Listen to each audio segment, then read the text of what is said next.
Amigables con el fascismo.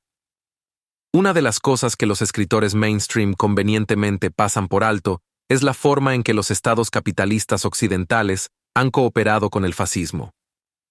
En sus esfuerzos colaboracionistas, el primer ministro británico, Neville Chamberlain, se mostró muy a gusto con los nazis. Él y muchos de su clase vieron a Hitler como un baluarte contra el comunismo en Alemania y a la Alemania nazi como un baluarte contra el comunismo en Europa. Después de la Segunda Guerra Mundial, los aliados capitalistas occidentales hicieron poco para erradicar al fascismo de Italia o Alemania, excepto llevar a juicio a algunos de sus principales líderes en Nuremberg. En 1947, los conservadores alemanes comenzaron a representar a los jueces de Nuremberg como víctimas del engaño de los judíos y los comunistas. En Italia, el fuerte movimiento partisano que había librado la lucha armada contra el fascismo pronto fue tratado con sospecha, como algo antipatriótico. Un año después de la guerra, casi todos los fascistas italianos fueron liberados de prisión, mientras que cientos de comunistas y otros partisanos de izquierda que habían estado luchando contra la ocupación nazi fueron encarcelados. La historia dio un vuelco, transformando a los camisas negras en víctimas y a los rojos en criminales. Las autoridades aliadas brindaron su apoyo para estas medidas. Bajo el amparo de las autoridades de ocupación estadounidenses, la policía, los tribunales, las fuerzas armadas, las agencias de seguridad y la burocracia permanecieron integradas en gran medida por aquellos que habían servido a los antiguos regímenes fascistas o por sus reclutas ideológicos, como ocurre hasta el día de hoy. Los perpetradores del Holocausto asesinaron a 6 millones de judíos, medio millón de gitanos, miles de homosexuales, varios millones de ucranianos, rusos, polacos y otros, y se salieron con la suya, en buena parte porque las mismas personas que se suponía debían investigar estos crímenes fueron ellos mismos cómplices. En comparación, cuando los comunistas se hicieron cargo de Alemania Oriental, eliminaron alrededor del 80% de los jueces, maestros y funcionarios que habían colaborado con los nazis. Encarcelaron a miles y ejecutaron a 600 líderes del partido nazi por crímenes de guerra.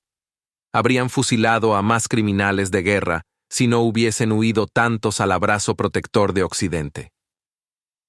¿Qué pasó con las empresas estadounidenses que colaboraron con el fascismo? El Chase National Bank, de la familia Rockefeller, usó su oficina de París en Vichy, Francia, para ayudar a lavar dinero alemán para facilitar el comercio internacional nazi durante la guerra, y lo hizo con total impunidad.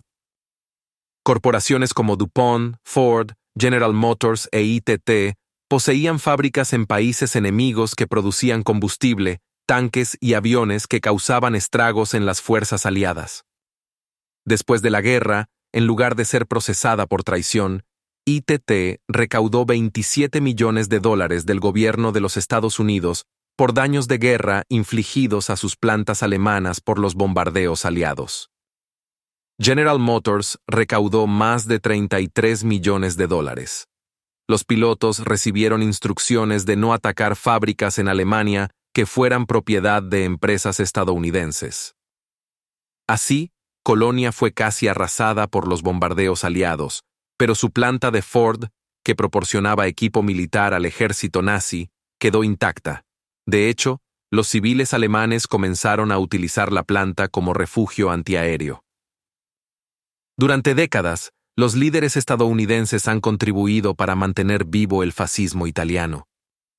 De 1945 a 1975, las agencias gubernamentales de Estados Unidos dieron un estimado de $75 millones a organizaciones de derecha en Italia, incluidas algunas con estrechos vínculos con el neofascista Movimento Sociale Italiano, MSI.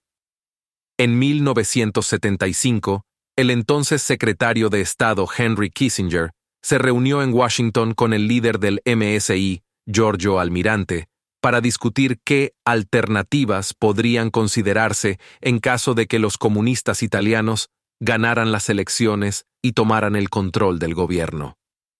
Cientos de criminales de guerra nazis, encontraron refugio en los Estados Unidos, ya sea viviendo en un cómodo anonimato o como empleados de las agencias de inteligencia de los Estados Unidos durante la Guerra Fría y disfrutando de la protección de personas de alto rango.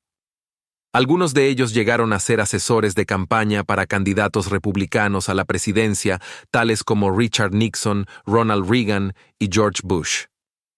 En Italia, de 1969 a 1974, elementos de alto rango en la inteligencia militar italiana y las agencias de inteligencia civil, miembros de P2, una logia secreta de reaccionarios de clase alta, funcionarios profascistas del Vaticano y altos mandos militares, y Gladio, una fuerza mercenaria anticomunista inspirada en la OTAN, se embarcaron en una campaña concertada de terror y sabotaje conocida como la estrategia de la tensión. Entre los participantes podemos encontrar a un grupo neofascista secreto llamado Ordine Nuovo, funcionarios de la OTAN, miembros de los Carabinieri, jefes de la mafia, 30 generales, 8 almirantes y masones influyentes como Licio Gelli, un criminal de guerra fascista reclutado por la inteligencia estadounidense en 1944.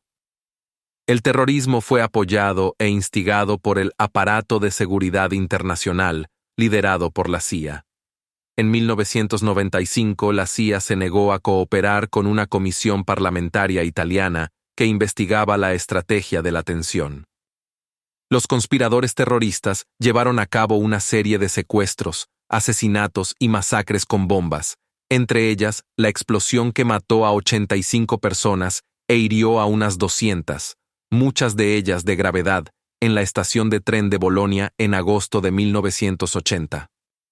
Como concluyeron las investigaciones judiciales, la estrategia de tensión no fue un simple producto del neofascismo, sino consecuencia de una campaña llevada a cabo por las fuerzas de seguridad del Estado contra la creciente popularidad de la izquierda parlamentaria democrática. El objetivo era combatir por todos los medios necesarios la victoria electoral del Partido Comunista Italiano y crear suficiente miedo y terror en la población como para socavar la socialdemocracia multipartidista y reemplazarla con una república presidencial autoritaria o por lo menos conseguir un ejecutivo más fuerte y estable. En la década de 1980, decenas de personas fueron asesinadas en Alemania, Bélgica y otros lugares de Europa Occidental por la extrema derecha al servicio de las agencias de seguridad del Estado. La mayoría de estos actos de terrorismo no fueron reportados por los medios de comunicación estadounidenses privados. Al igual que con la anterior estrategia de la tensión en Italia, los ataques fueron diseñados para crear suficiente temor e incertidumbre popular como para socavar las existentes socialdemocracias. Las autoridades de estos países de Europa Occidental y de los Estados Unidos han hecho poco para desenmascarar las redes neonazis. A medida que se vuelve insoportable el hedor a fascismo, se nos recuerda que los herederos de Hitler todavía están con nosotros y que tienen vínculos peligrosos entre sí y dentro de las agencias de seguridad de varias naciones capitalistas occidentales. En Italia, en 1994, las elecciones nacionales resultaron en el triunfo de la Alianza Nacional, una versión ampliada del MSI neofascista, en coalición con una liga de separatistas del norte, y Forza Italia, un movimiento cuasifascista encabezado por Silvio Berlusconi, empresario de élite y dueño de importantes medios de comunicación. La Alianza Nacional aprovechó el descontento generado por el desempleo, los impuestos y la inmigración. Exigió una tasa impositiva única para ricos y pobres por igual, vouchers escolares, la eliminación de los beneficios sociales y la privatización de la mayoría de los servicios. Los neofascistas italianos aprendieron de los estadounidenses reaccionarios el cómo conquistar los objetivos de clase del fascismo dentro de los límites de las formas cuasidemocráticas.